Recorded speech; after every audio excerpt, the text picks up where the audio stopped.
there are major concerns about a housing crisis, a rental crisis, made worse by the levels of immigration proposed by the Labor government. The long-term average was about 200,000 immigrants a year. This was pre-COVID under the coalition. Now, Labor will bring in 400,000 migrants this year, and then over the forward estimates, it's expected to be about 1.5 million people in total. Joining me now to discuss is the shadow immigration spokesman, Dan Tehan. Dan Tehan, welcome to the program. Look, Labor says this level of migration, 1.5 million people over the forward estimates, makes up for the number of migrants lost during the COVID pandemic years. Do you not agree with this? Well, thanks, Sharri, and it's wonderful to be with you and your viewers tonight. And no, we don't agree with this. It's like you're driving in a car and you go through roadworks and that slows you down.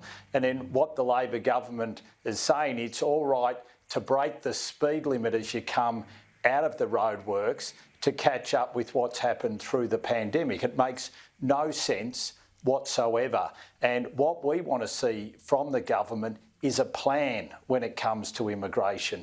They have no plan. We now know, and they tried to keep the numbers secret, that we're going to have 1.5 million people arriving this year and for the next 4 years, and they cut funding in the budget for roads and rail.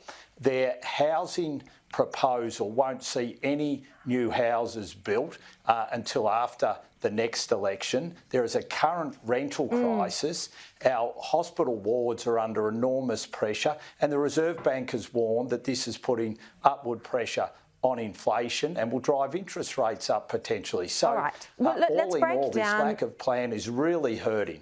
Well, Dan Tehan, let's break down a couple of those issues, because there's one is the migration level and is it appropriate? And then, of course, that is linked to whether we have adequate infrastructure. What figure of migration do you think is appropriate? How many people do you think should be coming a year? Well, it's hard to put an exact number on it until you across all the details, and that's why in the budget, when you outline your plan when it comes to migration, you've also got to outline how you're going to deal with that number. What I can say is we think that the idea that we're going to get 1.5 million people this year and over the next 4 years is far too high, given the lack of planning that the Labor Party have undertaken, which has been zero. As a matter of fact, we had Jim Chalmers on Q&A last night saying, oh, well, the government can't control this. Well, they can. You set a permanent migration target, and what the government announced in its policies recently is they want temporary people going on to be permanent migrants. It's just makes no sense. But do you think, just in terms of the actual figure, do you think our current infrastructure and housing could support what the coalition previously had, around 200,000 a year? Well, ultimately, what needed to be done as we came out of the pandemic is that all this needed to be considered as part of a plan, and that's what we would have done if we were still in government. All right. And the Labor Party hasn't done that. And what they did, their first thing was to increase the permanent cap by 160,000 to 195,000. They then made a decision around those people on temporary protection visas, which added another 17,000. They then said that they would provide permanent visas for every New Zealanders here, which would lead to them to become residents. And none of this has any planning to it. Dan Tehan, why do you think Labor wants to increase migration to this level, 1.5 million people over the forward estimates? Well, it's because they've always loved a big Australia. And we saw that with Kevin Rudd.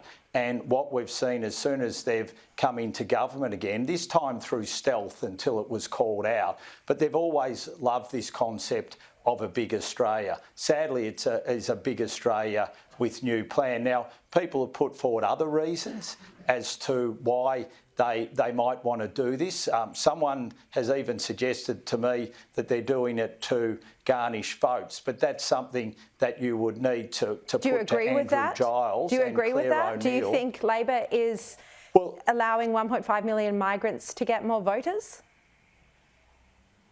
Well, that's what's been put to me, and I think that's a fair question to put to Claire O'Neill and to Andrew Giles. What is the reason they're pursuing this big Australia? Who has put that to you? Is that a Labor insider?